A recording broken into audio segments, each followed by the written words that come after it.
Hello everyone, today we read and comment the fifth chapter of the third book of Von Clausewitz, Vom Kriege. The text follows. Having thus characterized it, we proceed to consider what can be predicated of its influence and what are the means of gaining its assistance. Military virtue is for the parts what the genius of the commander is for the whole. The general can only guide the whole, not each separate part, and where he cannot guide the part, the military virtue must be its leader. A general is chosen by the reputation of his superior talents, the chief leaders of large masses after careful probation. But this probation diminishes as we descend the scale of rank, and in just the same measure we may reckon less and less upon individual talents. But what is wanting in this respect, military virtue should supply. The natural qualities of a warlike people play just this part: bravery, aptitude, powers of endurance, and enthusiasm. These properties may therefore supply the place of military virtue, and vice versa, from which the following may be deduced. Military virtue is a quality of standing armies only, but they require it the most. In national risings, its place is supplied by natural qualities, which develop themselves there more rapidly. 2. Standing armies opposed to standing armies can more easily dispense with it than a standing army opposed to a national insurrection, for in that case the troops are more scattered and the divisions left more to themselves. But where any army can be kept concentrated, the genius of the general takes a greater place and supplies what is wanting in the spirit of the army. Therefore, generally military virtue becomes more necessary the more the theater of operations and other circumstances make the war complicated and cause the forces to be scattered. From these truths, the only lesson to be derived is that if an army is deficient in this quality, every endeavor should be made to simplify the operations of the war as much as possible, or to introduce double efficiency in the organization of the army in some other respect, and not to expect from the mere name of a standing army that which only the veritable thing itself can give. The military virtue of an army is therefore on the most important moral powers in war, and where it is wanting we either see its place supplied by one of the others, such as the great superiority of generalship or popular enthusiasm, or we find the results not commensurate with the exertions made. How much that is great, this spirit, this sterling worth of an army, this refining of ore into the polished metal has already done, we see in the history of the Macedonians under Alexander, the Roman legions under Caesar, the Spanish infantry under Alexander Farnese, the Swedes under Gustavus Adolphus and Charles XII, the Prussians under Frederick the Great, and the French under Bonaparte. We must purposely shut our eyes against all historical proof if we do not admit that the astonishing successes of these generals in their greatness in situations of extreme difficulty were only possible with armies possessing this virtue. This spirit can only be generated from two sources, and only by these two conjointly. The first is a succession of campaigns and great victories. The other is an activity of the army carried sometimes to the highest pitch.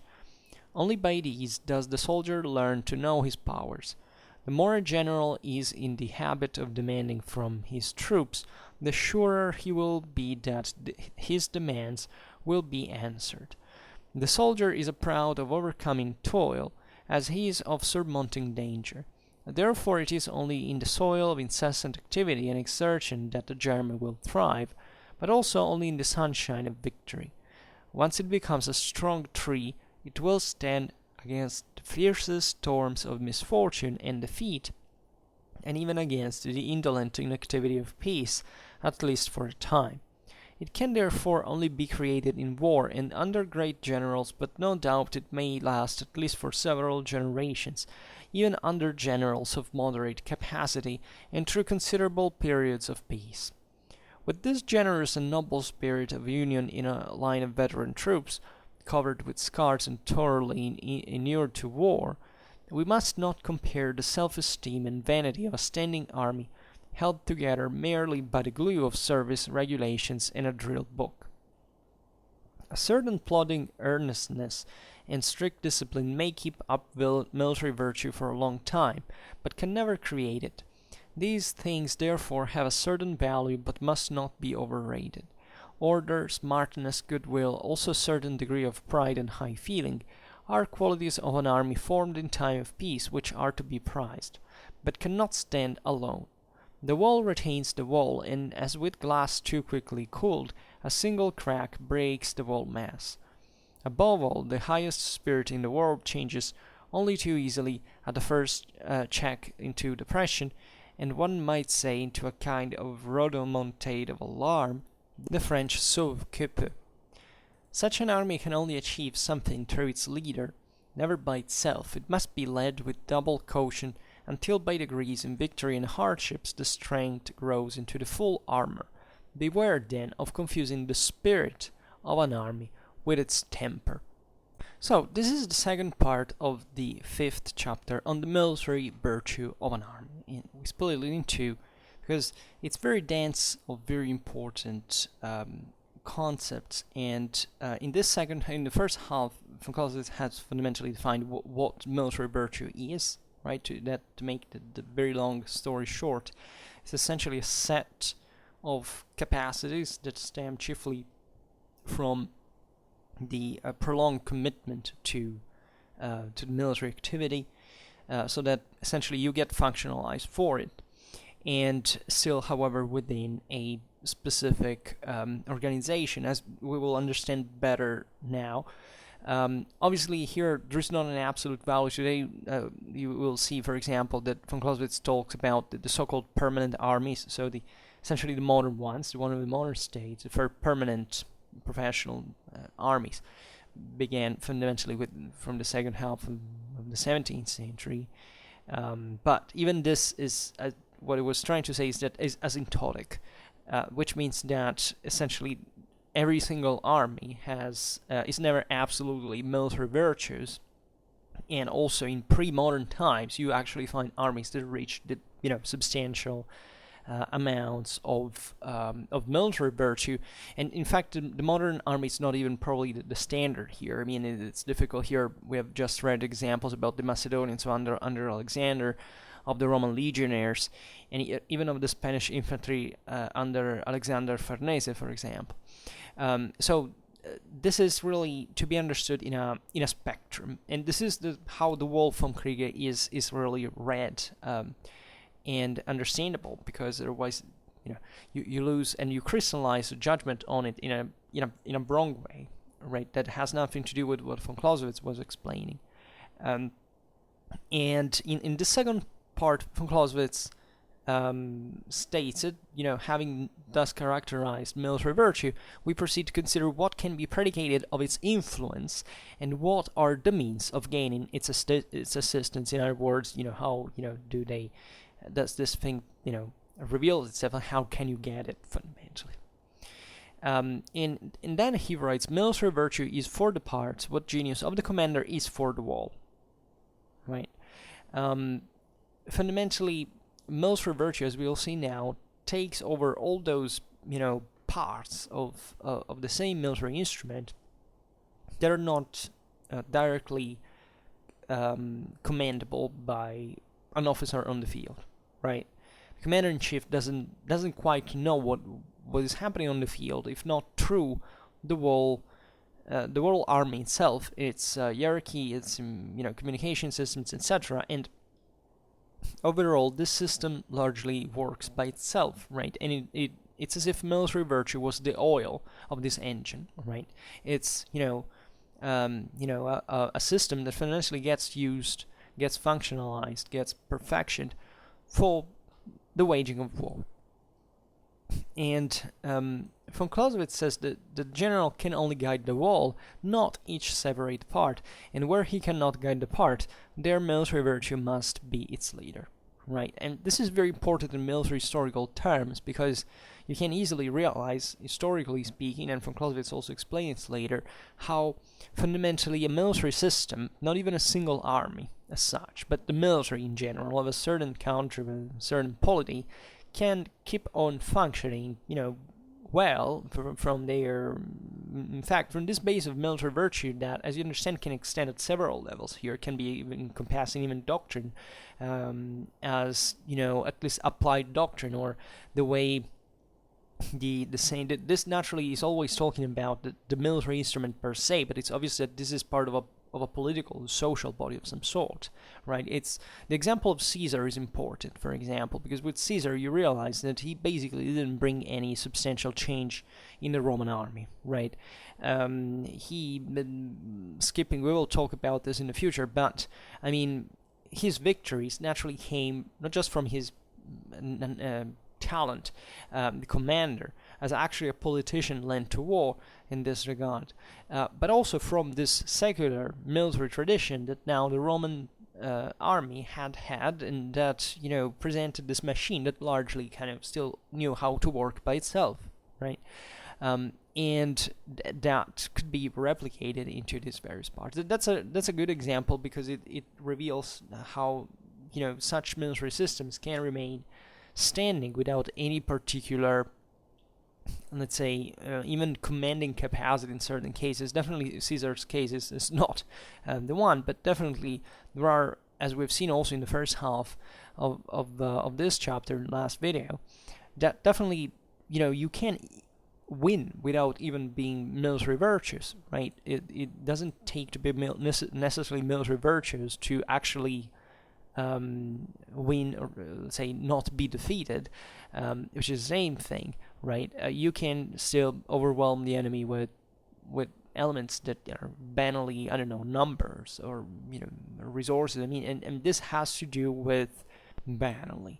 So even in here, when warfare is dealt with historically like a football game, how many wars did that country win, how many battles, we find people making the count. It's such a superficial level of criticism that frankly we could easily dispense it. Von Clausewitz goes on and says, a general is chosen by the reputation of his superior talents, the chief leaders of large masses after careful probation, but this probation diminishes as we descend the scale of rank, and in just the same measure we may reckon less and less upon individual talents, but what is wanting in this respect military virtue should supply. In other words, you can think a general is kind of mastering an arm, right, and basically, being kind of the war responsible in this regard. And there are generals that definitely have a huge capacity of control, and we would see it later with another example von Clausewitz makes. Excuse me, drink a little. About armies that do not have any particular military virtue, but under the command of particularly capable commanders can make up for it. But still, the military system and armed force as a whole, when it's commanded, is, as we were saying now, going also on fundamentally by itself. There is always a necessary amount of this military virtue, right? Otherwise, no army could exist in the first place. It's just that we basically demand to, through the chain of command to the very last private, capacity essentially of operating and being committed and being able just to perform that task, to perform that role as an element of this great machinery that moves largely to the capacities of these individuals, but also in fact in the way these individuals are kind of fluidly interacting within each other. And von Clausewitz then writes, the natural qualities of a warlike people play just this part: bravery, aptitude, powers of endurance, and enthusiasm.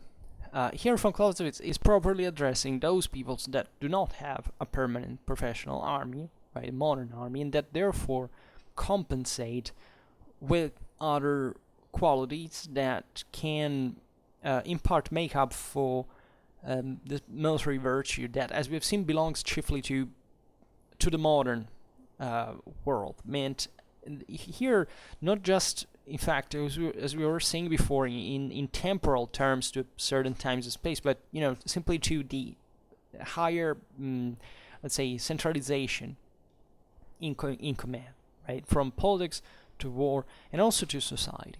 So here, talking, for example, about a tribal people, you can easily see throughout all military history how these peoples do not have anything centralized, right, and they obviously lag behind compared to civilization, and as a result, their effect on average is lower, right. There is no doubt about this. As we have explained importantly last time, there is no comparison between a warrior and a citizen soldier, right. Or better, it's what altogether they do in society makes the overwhelming difference for which tribal societies, succumbed, historically speaking, even when they won, right? They surpassed, they went to become something civilized, and abandoning that model that was largely ineffective.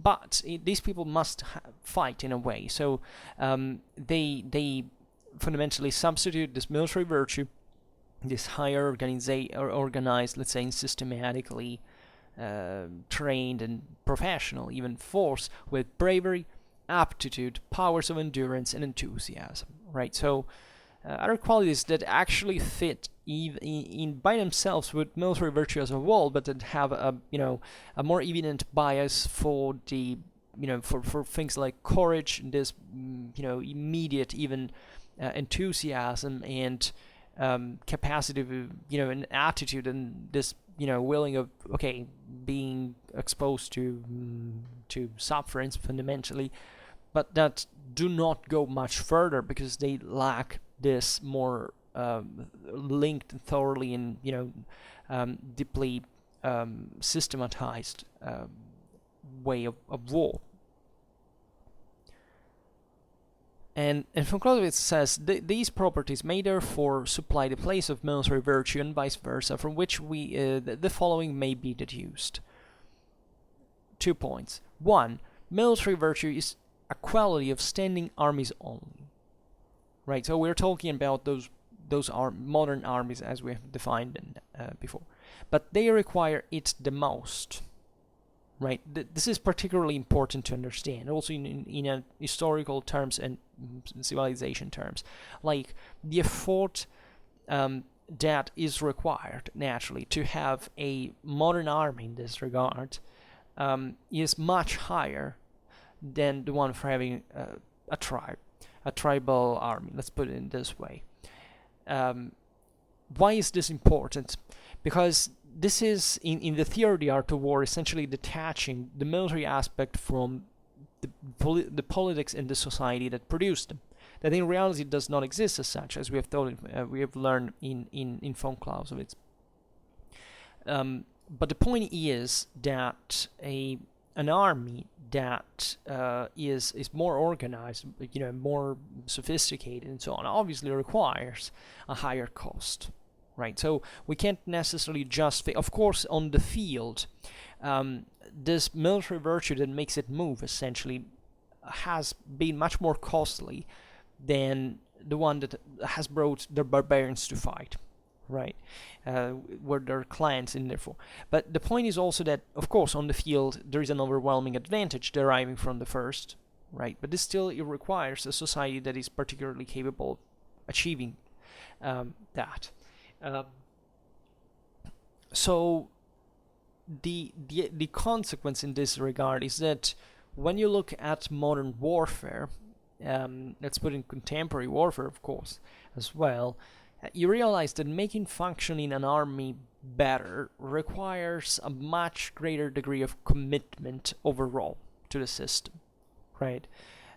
Tribal peoples basically all fight in the same way, and the only difference there is that their political cohesion, right? In the modern armed forces, the thing is completely different. If you don't have an industrial capacity, you don't integrate all the systems in in an arm system for weapon system. Let's put it in this way. Or if you don't have an adequate doctrine of employment, or you don't have a properly standardized system of training, or even a military education, the result on the field in proportion is going to be in absolute terms actually much higher than the differences that can exist between tribal armies.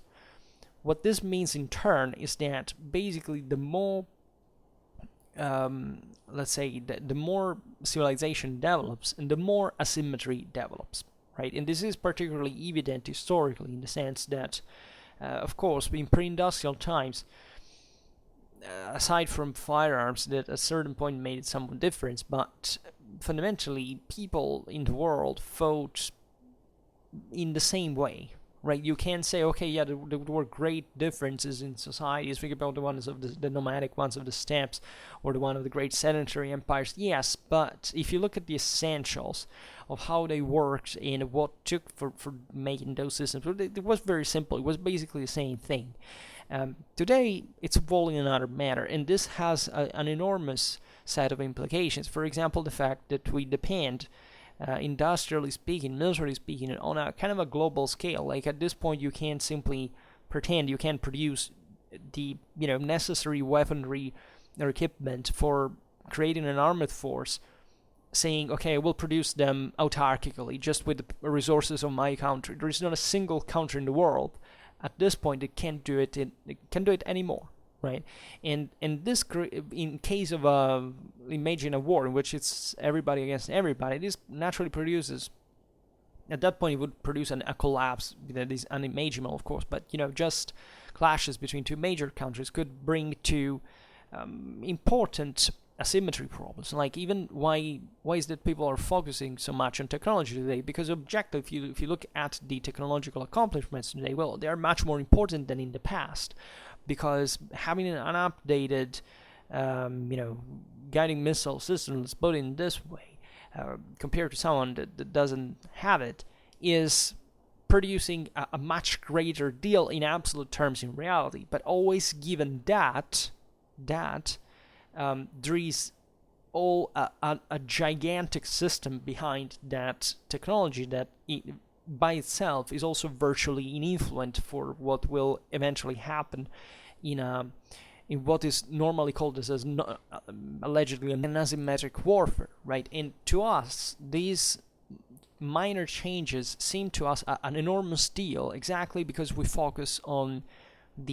just the technological element in itself, and we don't understand how it's instrumentally employed, and we often forget we're just looking at the tip of the iceberg, while what eventually will make the difference in real warfare will not be technology, right? It will be if there will be something, as we call it, kind of conventional warfare, in which more or less you will you will be able to test, for example, on fairly even grounds, I don't know, two types of main battle tanks, right? But even at that point, you will realize that the technological difference will be virtually insignificant in front of banal things like even number, right? Or lots of other stuff that altogether render these technological elements virtually useless. And this naturally makes understanding modern warfare much more complicated than it was before, right? It's very easy, after all, to study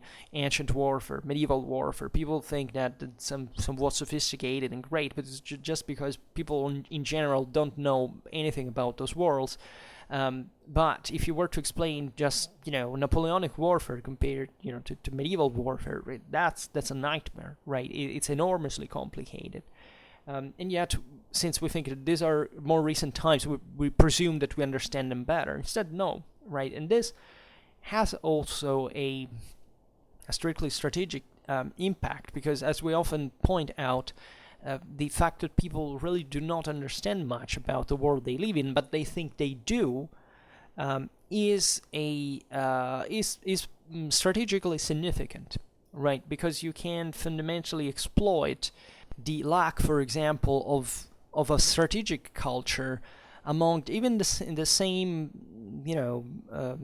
commanding class of an armed force, right? Misunderstandings in doctrine are a huge deal because they really change the way wars are fought. And this does not depend on the technology that you have. This depends on how you really don't understand the whole thing, right? Look at World War the First, right? You know that we come with, always making this contrarian observation that objectively what determined World War the First to be fought in that way was not technology. Yet we still grow our children, teaching them, oh, look, that happened because people were stupid. They didn't know how to use guns. How machine guns or shells would work in a real war. They knew how they would. What they didn't know is how mainly the political and social situation would evolve and would reflect on a military level in that situation. Right, because it's not that war had to be fought fundamentally like that, right? There were areas like where they still fought, on horseback, even during the times of war warfare. That has nothing to do with the technology involved. Or it has, but it's virtually insignificant. As together with lots of other things. But you would have not had, Western Front between Germany and France. But in that specific Western Front between Germany and France, because somewhere else it would have been different. And it was, right? It was in the Eastern Front, it was in the Italian Front, it was in the Mesopotamian Front, it was in the African Front. It was basically every place had its own differences, and there were many. And as soon as you study, even just, elementarily those contexts, you start realizing why. And that had nothing to do with the fact that there were machine guns or shells. But lots of other stuff that, if you do not consider in this regard, you can't get there. So that's why von Clausewitz stresses, in my opinion, at least this is a part of the reasons why he does it. It's not just about realizing how this military virtue actually works, but it's also to realize that in order to make it work, it requires such a great commitment that it can't be produced just through a formula, through a doctrine per se, through, let's say, something that doesn't go beyond the strictly military element per se, because the strictly military element, by definition, is a political instrument, right? So, and this is very interesting also to look in perspective. For example, why did, there are so many interesting examples. Like, for example, how do you think the armies, let's say, of a certain country get equipped, historically speaking? There is someone that politically decides on the base of, the international situation, of the possible conflicts, possible wars, of the ongoing conflicts, what is more likely, to equip troops full in sheer quantitative terms, and saying, for this rifle we can't spend more or less than, this money. The immediate reaction to people who say, oh, look at this country, their armies, their weaponry sucked, for example, and why? Because maybe they didn't have the money, or maybe they were involved in doing something else.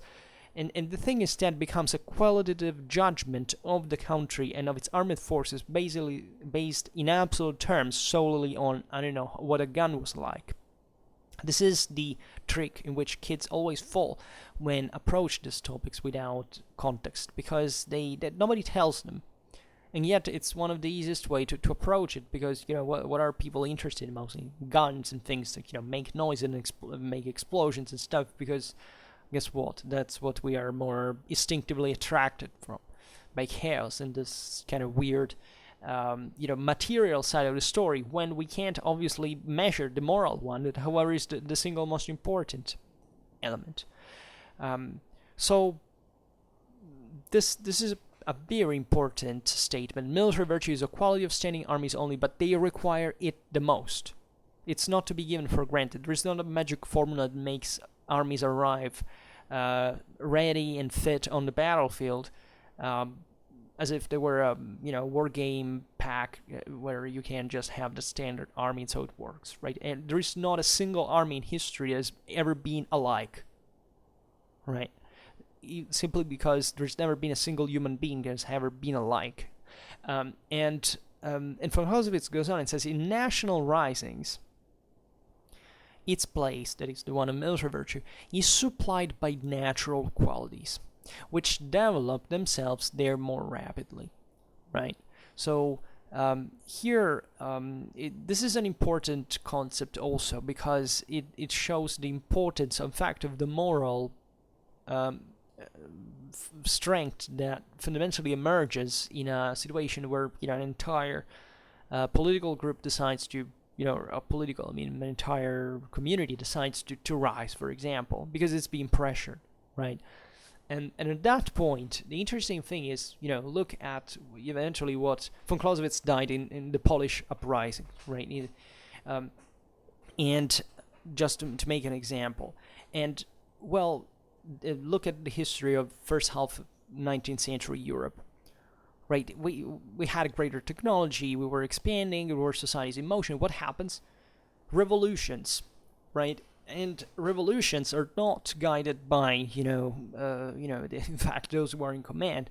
They're guided by people that are basically to put an entire military system to its knees, obviously with, intense, naturally I'm simplifying as such, but, the thing that is more important at that point is the determination in which these people struggled for their freedom, for independence. So at that point, you can't judge, let's say, a military quality, a military virtue, just on its material dimension. The fact that there is an army with a certain number of guns or a certain number of bullets, etc. The importance there is who is manning those, and who are even the people who, even assuming they're repressing the rising there, thinking about it, and how will their mind change at that point? That is the real question. And guess how it ended, right? So, point 2. Standing armies opposed to standing armies can more easily dispense with it than a standing army opposed to a national insurrection, for in that case the troops are more scattered and the divisions left more to themselves. Right? This is an important concept. That is, if two armies fundamentally are to fight against each other, military virtue is relatively less important. It's not that it's not important, but it's relatively less important than, in fact, at the case of a national insurrection. Why? Because in that case you have to fragment your forces, and as we have seen also in the first half of the chapter, this is similar to even what happens in certain environmental conditions like mountain warfare, that unsurprisingly is, in fact, where also insurrections kept being, waged from, for example, sometimes.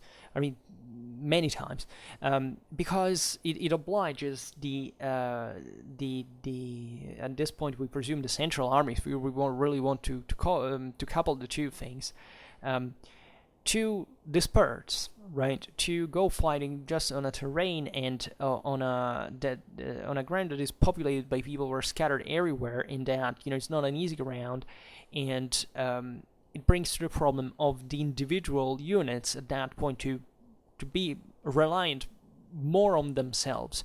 So at that point the military virtue is needed more, because those troops are out there on their own. So if they haven't developed this specific military virtue, there's not their commander next to them every single time to give them this broader spirit that, as we'll see now, is present in an army, and in this more kind of, let's call it, conventional warfare, even if I don't like the term, and that's where it can't be. I mean, it's instead more necessary. In fact, von Clausewitz writes, but where an army can be kept concentrated, the genius of the general takes a greater place and supplies what is wanting in the spirit of the army, right? So this is very important because you understand that where an army is more concentrated, and we have seen it in the first half of the chapter, chiefly in plains, in these fights that are kind of more easily in the open, right? And where forces are necessarily more concentrated because there is not much a way to resist, or to entrench, and therefore you must concentrate your forces so you can smash more directly to the enemy, a way to be smashed in turn. At that point, the general has a greater control of the single troops. They're not scattered everywhere, like in a counterinsurgency warfare. So at that point, the general genius has the upper hand, right? It can do miracles in this regard. In von Clausewitz writes, therefore, general and military virtue becomes more necessary the more the theater of operations and other circumstances making war complicated and cause the forces to be scattered, which is basically what we have already explained about the difference in this regard between concentrated and scattered forces, and how military virtue is respectively less important in proportion for the first than the second. Then von Clausewitz goes on and says, from these truths, the only lesson to be derived is this, that if an army is deficient in this quality, every endeavor should be made to simplify the operations of the war as much as possible. Right? This is logical, right? So if I basically must rely more let's say, or let's say better, if I lack military virtue in my army, and I have to choose between a situation that is complicated, where I have to detach forces, separate forces, and make it all more complicated. It's obviously, even in communications, as you can expect, the things are going to be bad, right? Because are going to be worse, at least, because these troops, if they have a lower military virtue, they're not be very capable of coping on their own in that situation. So the less virtuous is an army, and the more its warfare should be simplified, right? And this is very interesting, because really there are many strategic situations in which really you can't do. It's obviously always a kind of a balance in this regard between the two opposites, because it happens many times in strategic situations that you can't really rely on a greatly experienced, virtuous army. And therefore, for that army, if you had, for example, two different armies and that are waging war in the same scenario, it's obvious that you're going to use the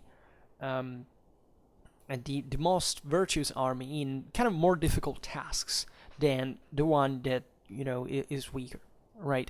And this is important because it has an impact also in operational terms, right? It's more difficult to keep an army together if it is unexperienced, and it should be employed more properly for the way it's designed, even doctrinally speaking, rather than trying to experiment whether they can learn other tasks. So this can, for example, develop an over-reliance, for example, or an over-attention on the army itself than towards the enemy.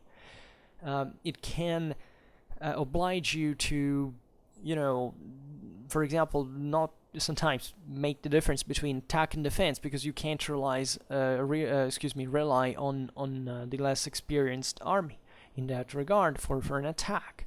And still, there are certain tactics that the virtuous army is more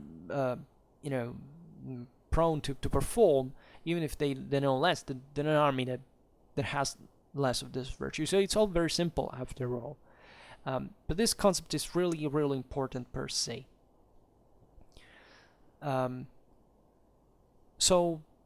then von Clausewitz writes, every endeavor should be made to introduce double efficiency in the organization of the army in some other respect, right? So either you try to make up for it, for this lack of virtue, and not to expect from the mere name of a standing army that which on the veritable thing itself can give, right? So you also must always evaluate an army for what it is really in terms of military virtue per se. That's why, for example, veterans are so important, historically speaking, about, I don't know, Caesar and Pompey, right?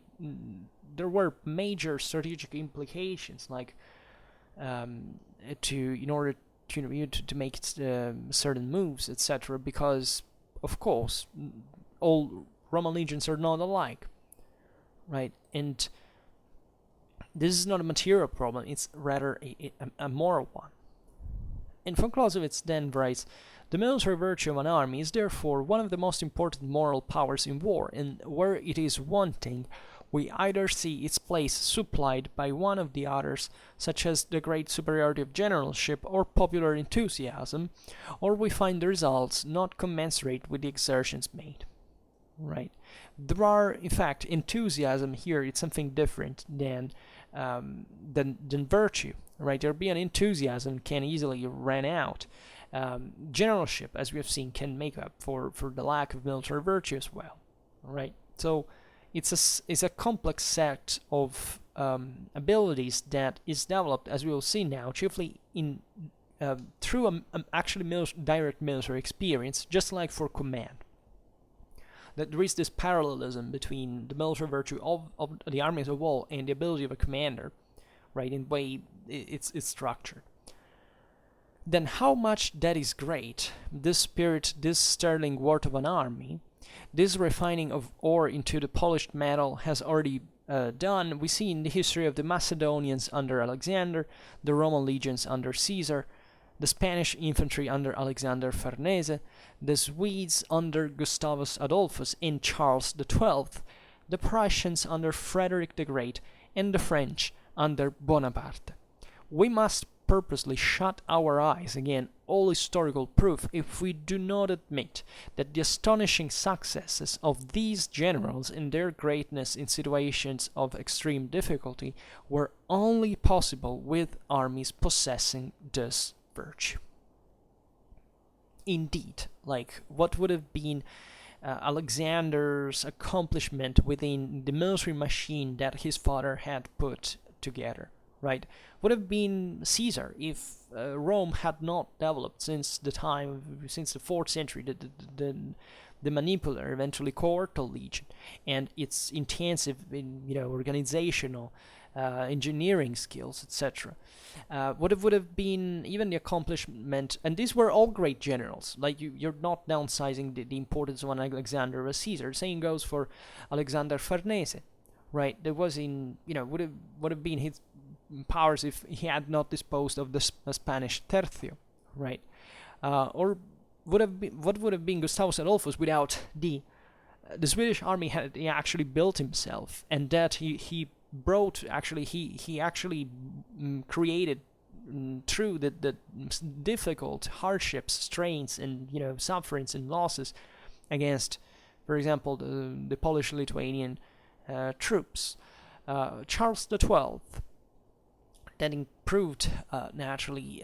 The Swedish tradition was already there, right, and that brought fundamentally the Swedish his army actually before Poltava to be the greatest military force in Europe, right? What about the Prussians under Frederick the Great, right? The Prussians were modeled now through at this point secular military organization that was specifically decided to happen.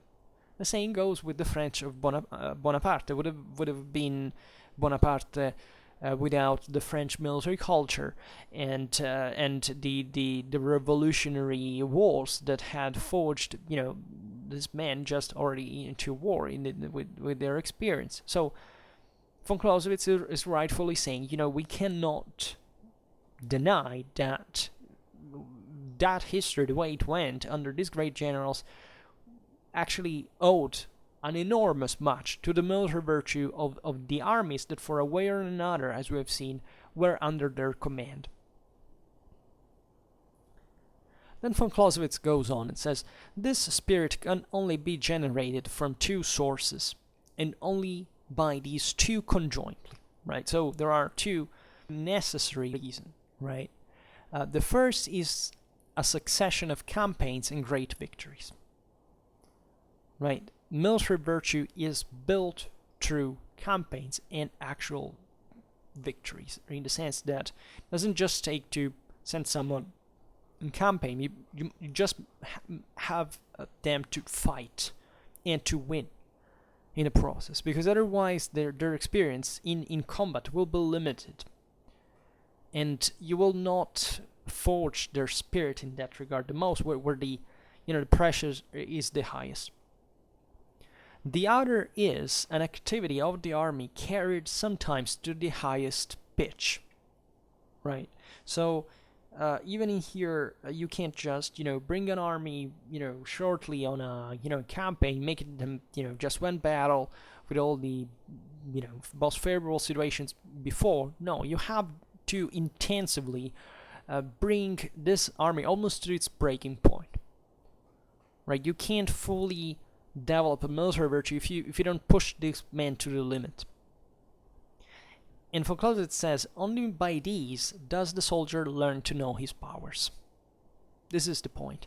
The soldier must be fully committed to his military virtue. As we've seen in the first half of the chapter, there must be a total, unconditioned, complete devotion to the cause, per se. And not only, right, it's not a name, it's not an intention, it's also getting in tune with this extreme and painful and horrible effort that, however, in the soldier's mind must make sense, must not be seen as the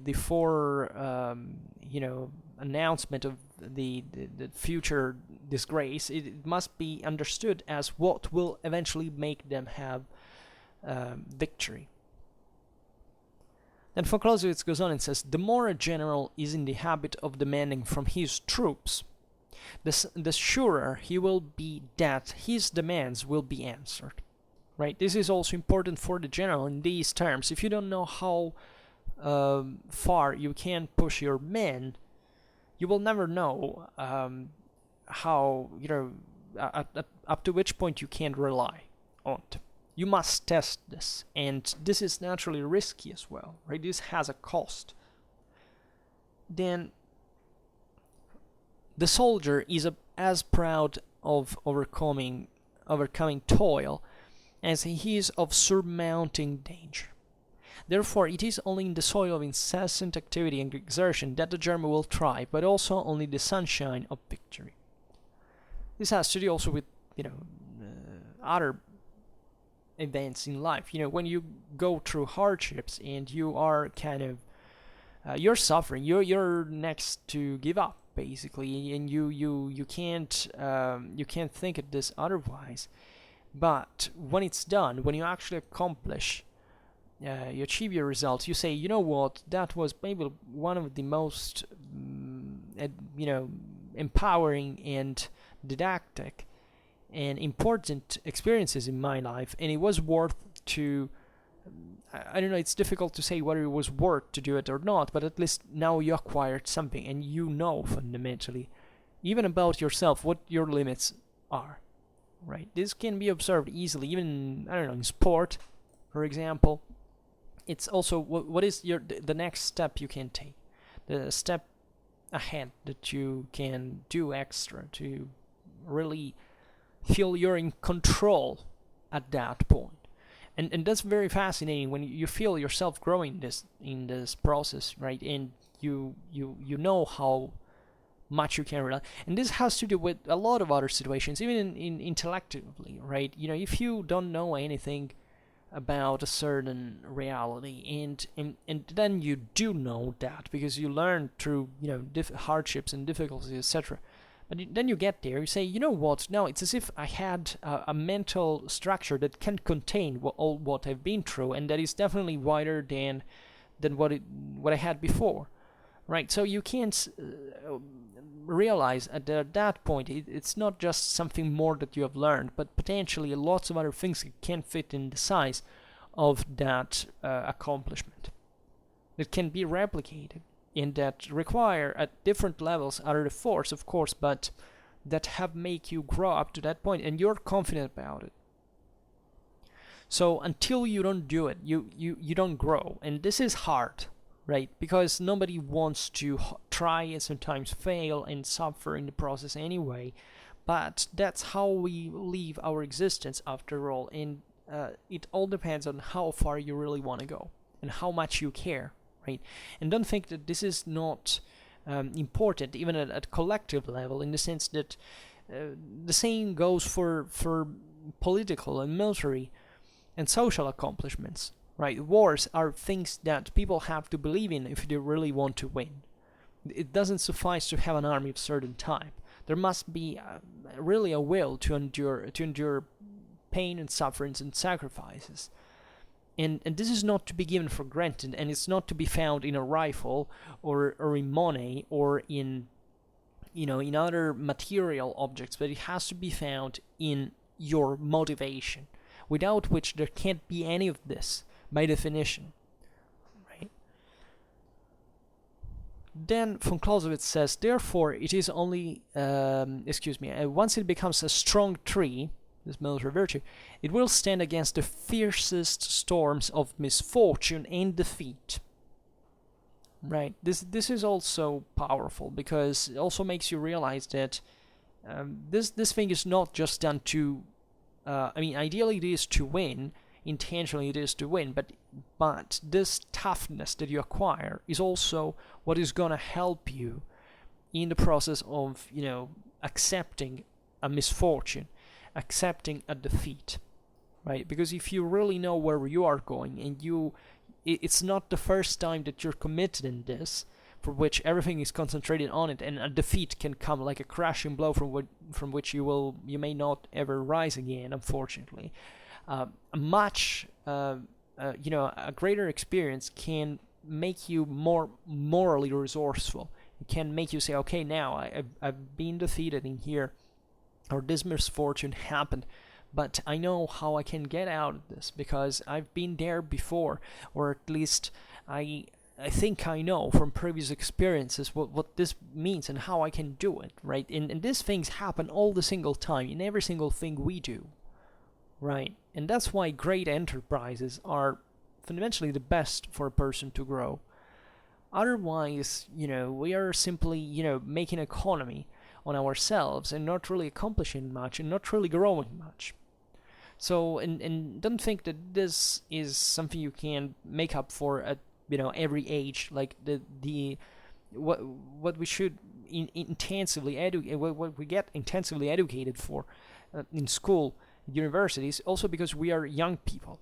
Because in that period of our life, even our brain is still to be fully formed, essentially, and to be fully, functional. In how we modify it in the process, right, is gonna stay forever. You can't learn certain things when you're 40, when you're 60. I know it sounds terrible because you say, oh my god, maybe you are older than that, and we're older than lots of ages that we should have done something that we have not done, right? It's normal, and of course there can be some improvement even later, but the effectiveness that this will have in the whole process to bring us forward is definitely different if you start from the beginning, right?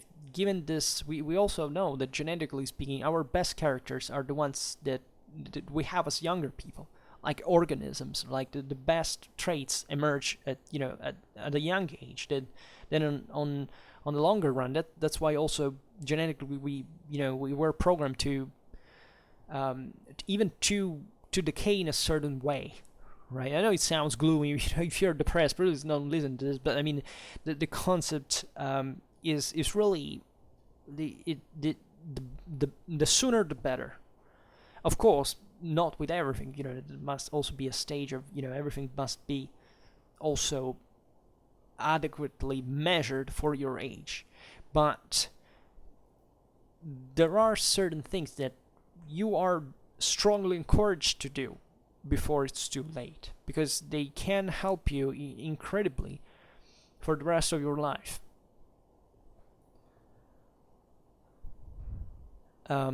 This idea of a strong tree. Von Clausewitz is very precise here. It gives you the idea of something that has roots, that is strong, that is wide, that has its own structure and life and strength, in fact, so that it's not a mere tool. It's really a constitutive part of yourself. The same goes for the army, and this stems in the military virtue.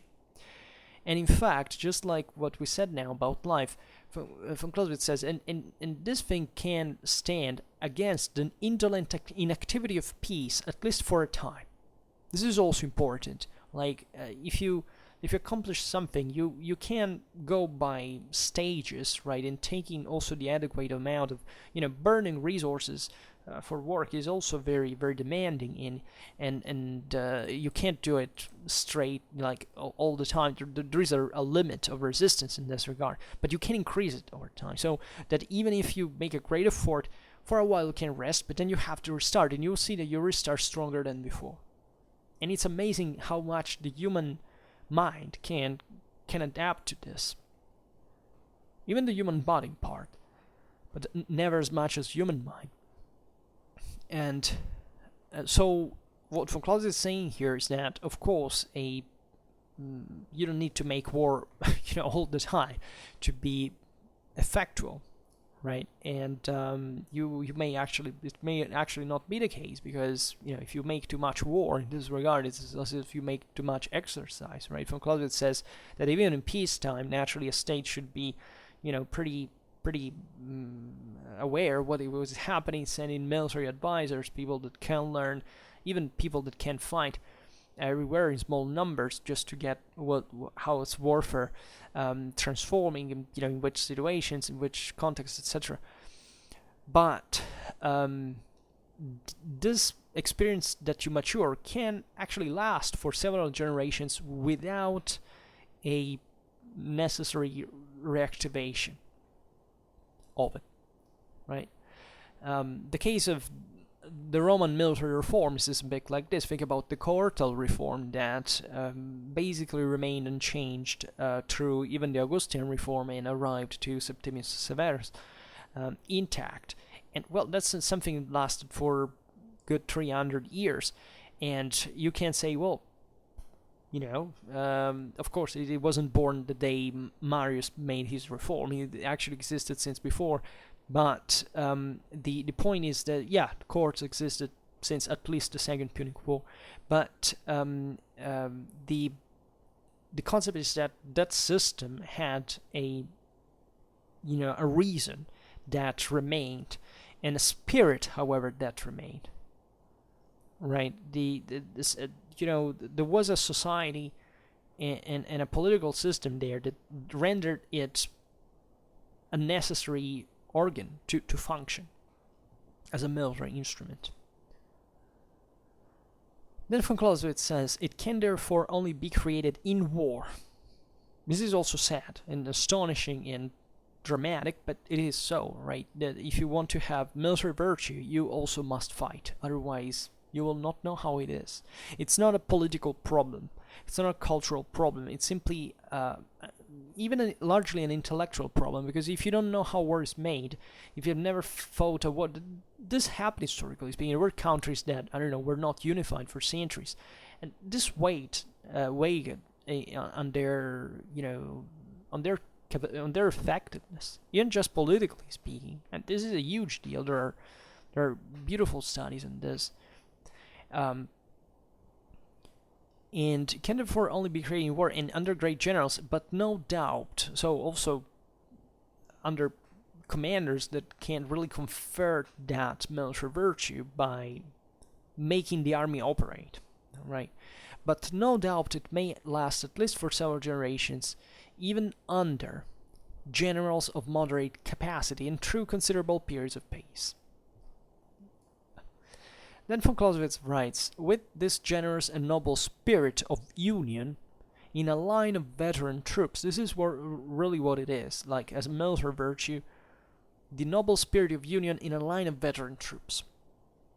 So here there is a sense of esprit de corps indeed, and more than that, right? You can feel that for your company, also for your corps, of course, but in general, it's usually, loyalty to a specific institution, a specific country, a way of seeing that military instrument, in fact, in political terms.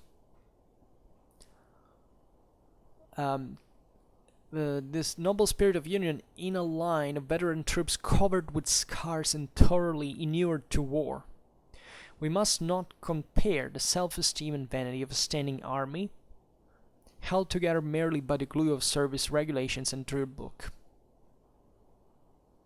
This is a huge deal, right? Just think about our military today. Of course, we fortunately have not to fight en masse anymore, but just think about what it means for, I repeat, except maybe really for the United States, what for any other country in the world, our military employment is,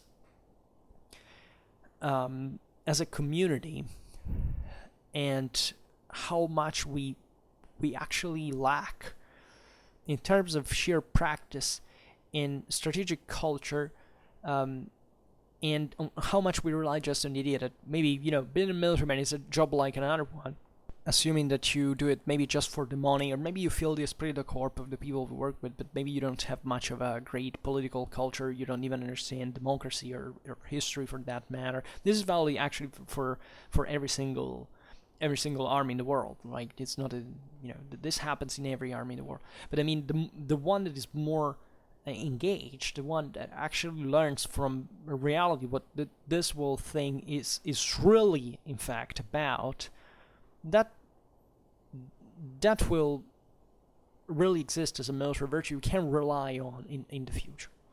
So experience, first and foremost, not theoretical teaching as if that was enough for the military specifically, right? Not for military historians like me even, but for military men specifically.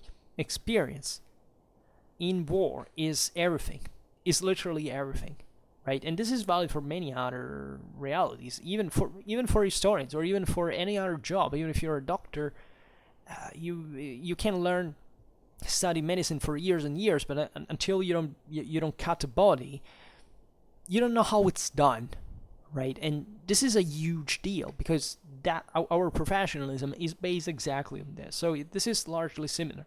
But in war, I suspect here from Clausewitz is meaning, as we have seen also in previous parts, that in war, this is probably the truest, right? That is, in war, there is not a field of human activity in which theory and practice are so distant from each other in terms of, psychophysical demand, in terms of actual even intellectual commitment and training, not just in, because you go to war and you get scared or, tired, right? A huge work of civilization, like in fact in war, right? Like in any other human activity. So this is naturally a controversial statement, because you realize, well, then I should make war, right, in the process. Well, you shouldn't. Von Clausewitz, once again, is not to be interpreted as someone that, says, okay, war should be done all the time. Von Clausewitz at some point says, you can't really even imagine what war really is in terms of sufferance and deprivation and pain for anybody who has not been in there. And there is really no way to make it understood. But this does not mean that war should never be used, or that, conversely, should always be used. There are moments in which you have to use it, and the huge deal in here is that for that time you should be prepared. And if you have not fought before, this is going to be a great problem for you. So that you have at least to take it into account. And in fact, it's very interesting that in this book from Clausewitz, it's not that it doesn't give alternatives. He simply says, you may try to compensate that with something else, but it will never be as good as an actual military virtue earned from the field, right? So you can have great generals, and you should have great generals. Yeah, you can, create this sense of, professionalism and even a pride belonging to, to a certain army, etc.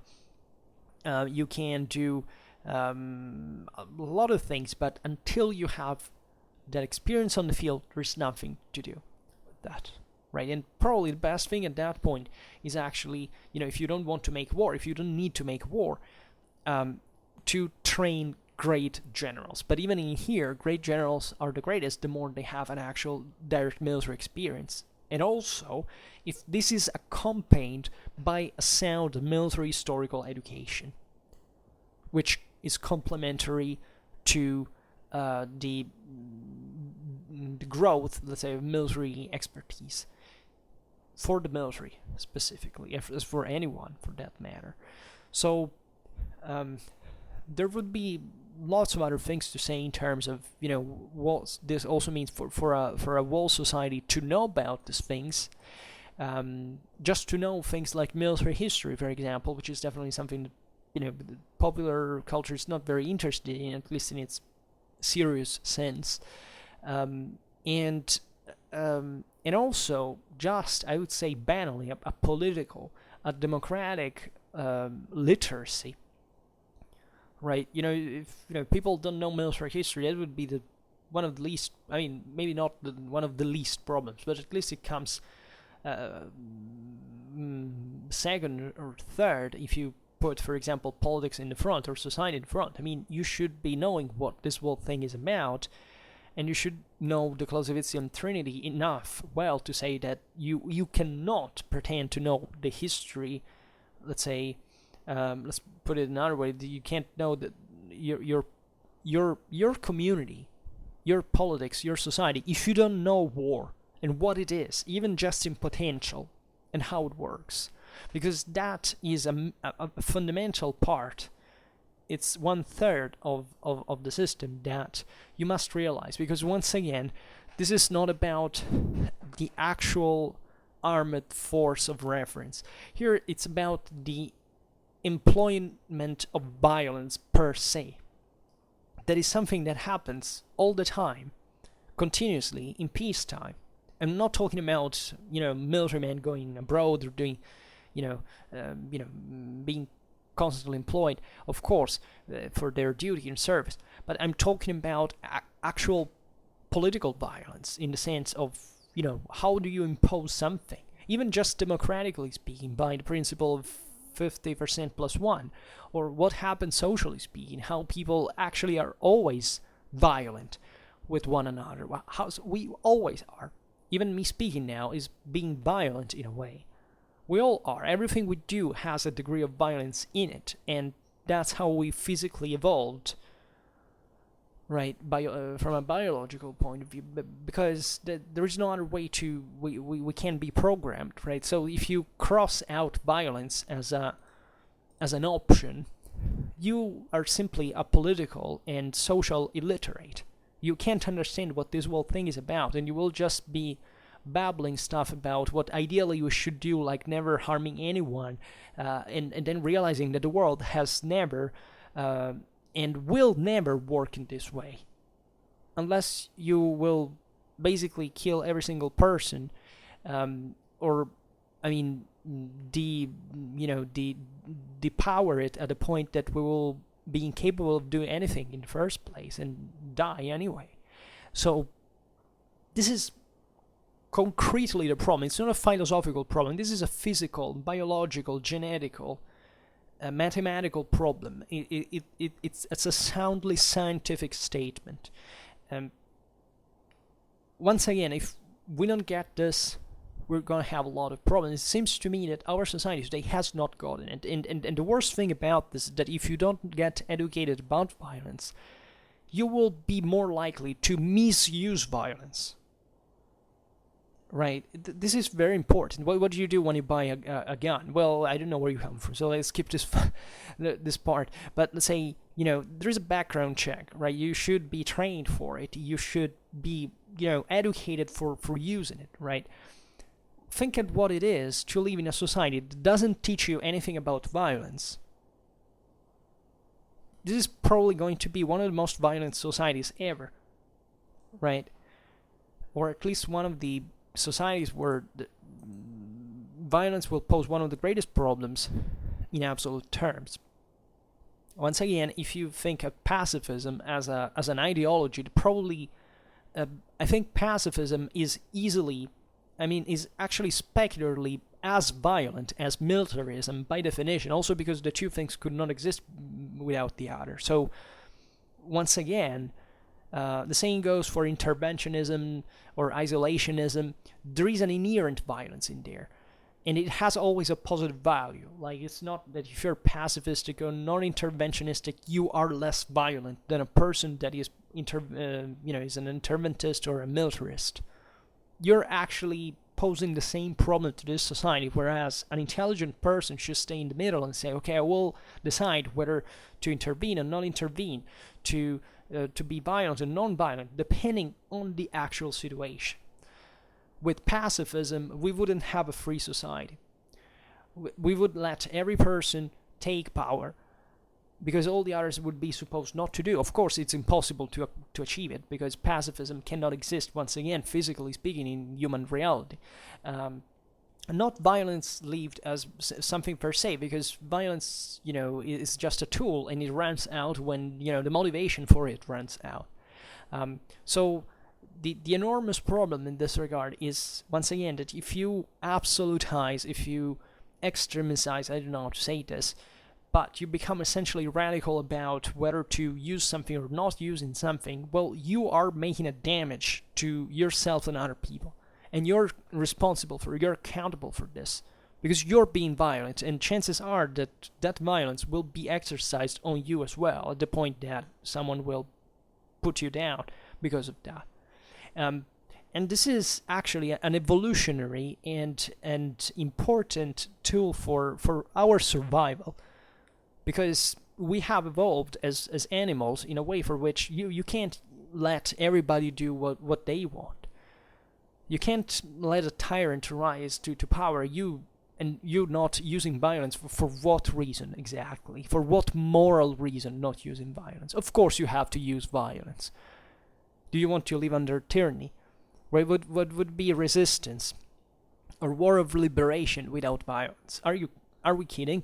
Right? It's also funny when you hear people that think that, I don't know, non-violence, like, I don't know, look at India during Gandhi. If Gandhi had guns on a large scale, and damn, the Indians would have employed that. It was a non-violent protest, because at that point they didn't have much other means, but the actual thing of, for example, stopping to work and resisting from working to damage British economy in that regard was actually a violent action.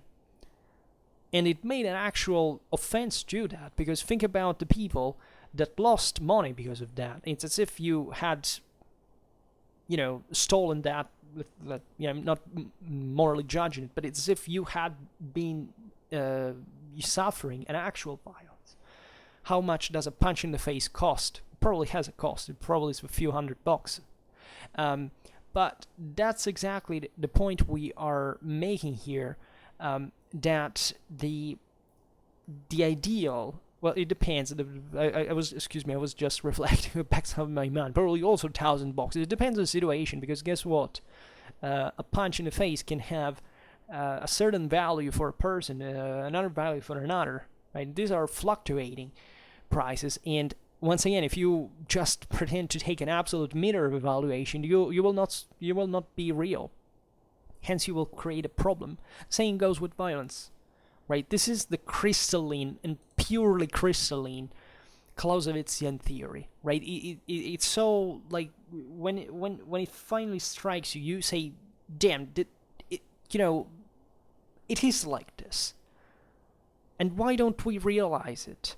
Why aren't we doing anything? And von Clausewitz even explains why, because of course we are lazy and tending to, if we weren't under pressure from the external environment, we would just become a sort of blob and die on ourselves, because we are not, we wouldn't be stimulated by anything. We would die of apathy fundamentally.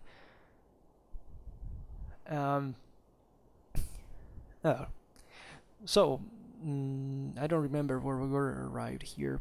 Ah, yes, and a certain plodding earnestness and strict discipline may keep up military virtue for a long time, but can never create it.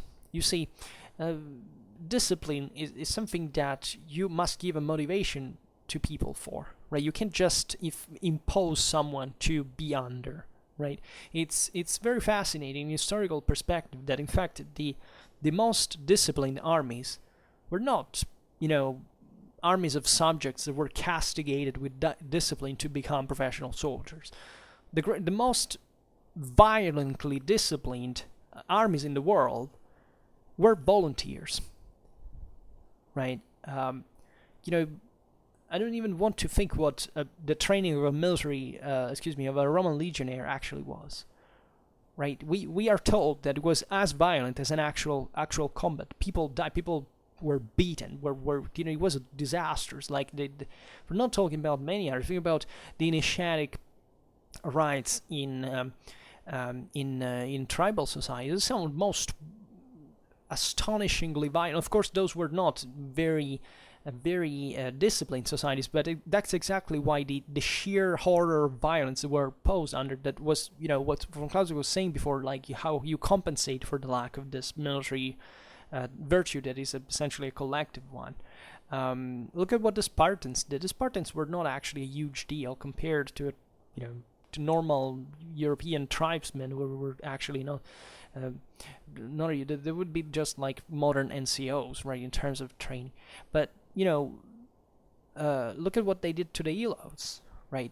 There was savage, brutal psychological training, that is, killing, raping on a regular base to become a Spartan warrior, because essentially Spartan society was based exclusively on killing and raping. But aside from this, and slavery, of course, because that was done on the slaves. But the concept here is that you must motivate someone for it, right? You must give to someone the idea of the motivation for committing himself to that role. That's what Von Clausewitz has highlighted in the first half of the chapter, in order to have the full commitment, the qualities that are needed to obtain the full commitment of the trooper to military virtue.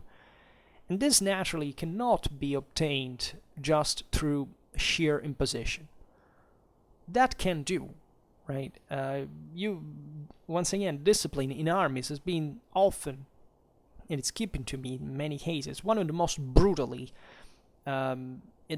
nonsensically evil, cruel, and sadistic form of violence, right? But it has its it's actually, there would be a lot to talk about this, because it's not truly like this, in the sense that, of course, the cruelty of, for example, the fact that you have to be under the older guys in the barrack, all this stuff, this, I don't know how you say it in English, but I mean, it's this sort of communitary sense that is kind of mobster mentality. It was present in the Russian army. After the fall of the Soviet Union, it was one of the greatest problems for the reform of the Russian military at that point, because discipline was based exclusively on that. Whereas, in the US military, you can hear of the most atrocious violence committed in order to discipline people, but they are somewhat scattered, and they're part of a more functionalized and kind of rationalized educational training system, right? These things exist in every single military in the world, right? Every single military in the world has abuses, violences, rape, like basically any other constricted society of any sort, because guess what? Humans do this. And we kind of suck, but at the same time, we can also achieve stuff through this that is not entirely bad. And that's how this thing works. But this all depends on how you commit those people to that. And of course, the necessity of a rational engagement in this must require personal motivation. And I don't know, I actually haven't read much on this topic, because I'm making it a bit maybe too brutal to be concrete, but the discipline is really that brutal, and it must be so in a healthy measure, but it would be preferable, I guess, that besides that there is also a necessity of why. I mean, an explanation of why this is necessary, right? And that soldiers should be educated. Yeah, because otherwise, and this is just at let's say at a simple level, a low level, at a trivial level, because everybody can impart discipline. You just beat someone, it's done. The point is to teach the discipline of violence itself in turn, right? It's obvious that a soldier doesn't need much of that, but a general must know how that is done, because from that depends an enormous deal of the whole army overall, and how much you can push that, or how much this terrible power should be delivered in a functional sense, in an effective sense. But anyhow, this is just a mad digression to stress the kind of this machistic side of the story. But I mean, I think discipline is one of the single most important elements that we are lacking structurally in our society, and I think it's deeply connected to, in fact, the lack of historical education as well. Because if you are actually aware where we come from and what this is all about, you wouldn't stun yourself in front of when people actually commit violence, and you would actually find an effective way of solving the problem without having a simply irrational and emotional, and consequently also likely undisciplinedly violent reaction that will not bring to a situation but increase the problem further. This is what our society is becoming, right? Because we are relaxed, we have arrived to this point. Von Clausewitz says in here that we have lost the awareness of what it really meant to be, for example, in a war, to be under threat of violence, to be, and we are doing this, right? Fortunately, we have been living largely in peace as societies, but there would be also other thoughts regarding this, as the fact that not necessarily war per se can can bring to positive results, right? That can be very educational in many ways, but at the same time, Von Clausewitz says here, as far as I understand, that you also must obtain a victory in order to be virtuous in these terms. The defeat per se will not bring to, okay, I've been defeated, but I have learned a lesson. Yay! You rarely find this, historically speaking. Actually, in some of the greatest defeats, military defeats, historically speaking, past some of the greatest crises, some of the ugliest and darkest times in the history of mankind, right? And even in victories, there were not those great victories. In fact, Von Clausewitz said great victories in here, not simple victories. Look at what happened to Germany after World War I. Look at what happened to Italy after World War I, right? One lost, one won, namely, but also, things didn't go particularly well afterwards. Guess what you got there? And that brought to World War II in turn. Other times, naturally, there are many other reasons. It can easily be that a defeat can bring to a virtuous system. After World War II, for example, the same Germany, the same Italy actually did pretty well. And that's also because, however, they were disciplined by the fact that, differently from World War I, after World War I, for example, Europe was disciplined by, at least Western Europe, by the Americans, right? That controlled Europe, militarily speaking, right? And with a discipline in that sense. So you see how violence can actually be virtuous in this regard.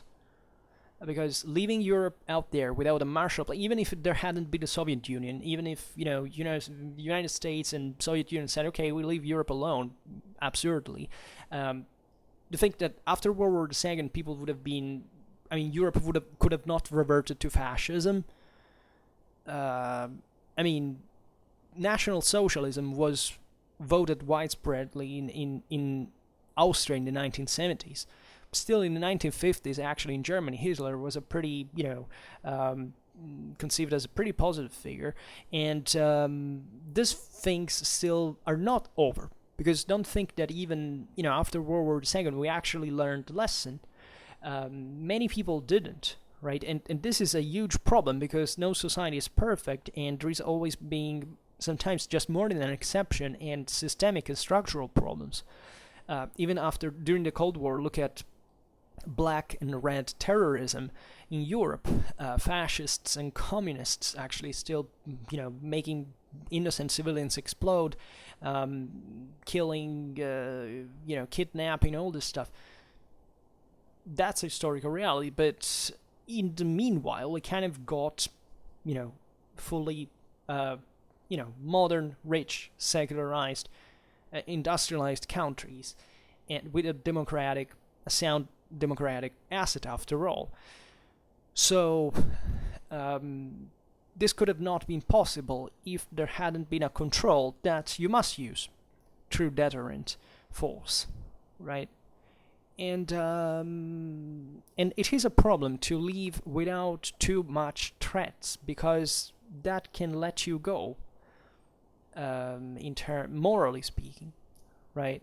Look at what the Fukuyama thought about the end of the fall of after the fall of the Soviet Union, that the world would have been happy finally. We would have been all free and rich, and I don't know, maybe I'm extremizing Fukuyama's thought, but the end of history illusion that from now on everything will go better.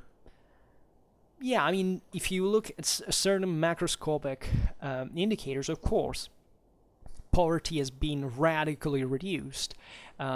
We have overall enriched and improved our life quality. I mean, globally speaking, yes, but at the same time, I think in the last 20 years we've seen, a worsening of certain other conditions that have to do largely even with the revival of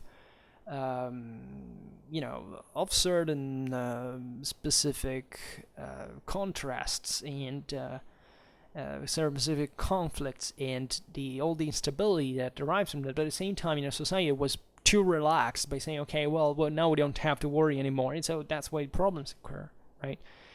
And I have my theories. I don't think coronavirus has helped a great deal. I think in the next years will not be easy. Right, will not be easy. Right, this is recently I made a video where I was talking about this stuff, and I was gotten as if the virus was the problem in itself. The virus, epidemiologically speaking, is a problem, and a pretty serious one. But that's not an isolated one. It's not even just about economy.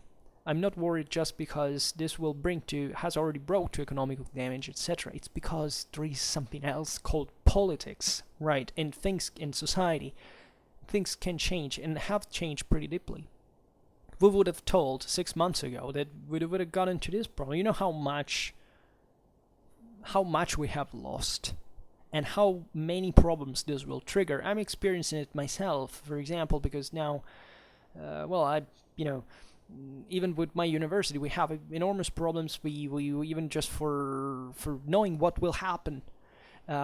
If we can go on, if we can access certain resources when we have to end our course. I mean, it's a huge deal. Just for something so simple as this. But we are losing a lot of money in the process. And the reason why this is happening is that apparently people who should do their job are not doing it, because they took this moment as an opportunity to do less compared to the few that they already did in their past, right? Don't even think that a richer society is such, because this society actually works the most, right? Being rich and working are two very different things, right? And not even being productive individually speaking necessarily is the joint point. And this has to do with a lack in civic education, which I presume that at least studying the Vom Kriege would help to boost a little bit, for the reasons that we discuss every time with these videos.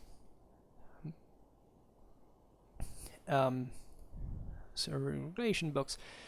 Then von Clausewitz says these things therefore have a certain... So discipline can be maintained, it can be, given, but it will not solve the problem per se. There must be a political way. And this is also important because it reveals you how von Clausewitz is actually not a militarist. He's not a fanatic of violence, of discipline. He's telling you that, you can even beat someone to death, but you still will not give him the actual moral force to actually do what you wish arbitrarily that person to do.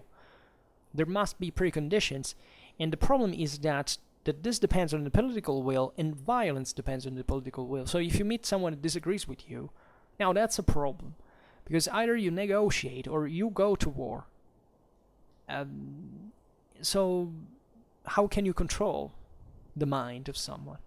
You still can't properly. And therefore there can't be just a dictatorial, totalitarian, and that also explains why totalitarian regimes, by the way, are actually supported by the people. Never buy into the fairy tale that totalitarian regimes exist because the poor people is oppressed. They're such poor angel saints that are under tyranny and they have no importance. Totalitarianisms, dictatorships are wanted by the people who live in those countries. That's the serious point. It's not a positive thing. The fact that a person wants something is not positive. If Hitler wanted to gas all the world Jews, that's not a positive thing. You can't frame it in a that's free, that's democracy. Everybody decides to get what. No, there are human rights in the middle as well. That is also another convention, but still, this is also a complex idea. But that's exactly the difference that we were making before the passes, as we highlighted before, between post-World War I, when the doctrine was let every state do whatever they want without interfering, right?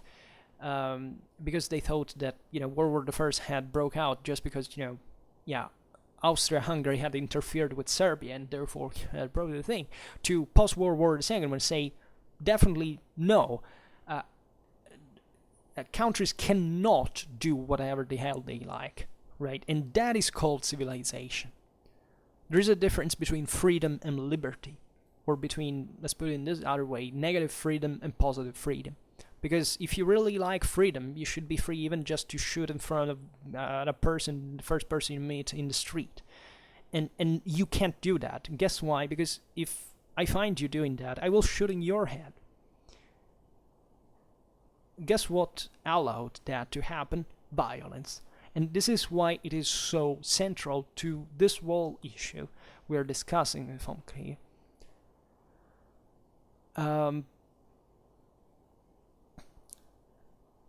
So these things therefore have a certain value, but must be not overrated in terms of discipline, of course. And von Clausewitz then goes on and says, order, smartness, goodwill, also a certain degree of pride and high feeling are qualities of an army formed in time of peace which are to be prized but cannot stand alone. Another very important statement: order, smartness, goodwill, a certain degree of pride and high feeling. These are qualities that we should have in peacetime, that also they are not enough to make a eventually had war to break out an army virtuous. So tell me, how many of you think to live in a world, in a country that is ordered, smart, good-willed, and with a certain degree of pride and high feeling? I think none of you, right?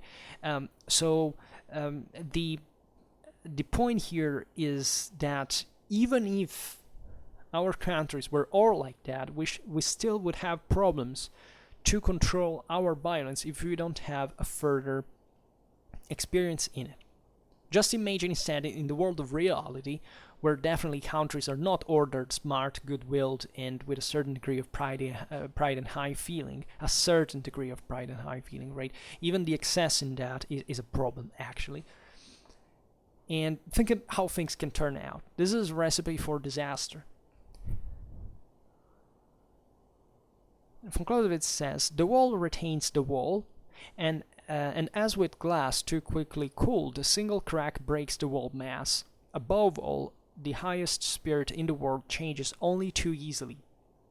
at the first check into depression, and one might say into a kind of rhodomontade of alarm, the French sauve qui peut.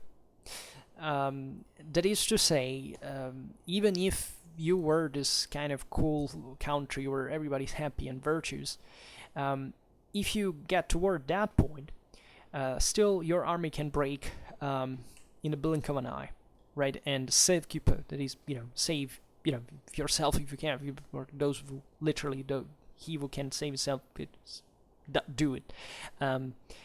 And so you can understand even here how sometimes actually we commit these mistakes. We think that after all, everything is going to go well anyway, right? Everything is fine. No, it's not fine. You must spit blood for things to be fine, which we hardly do.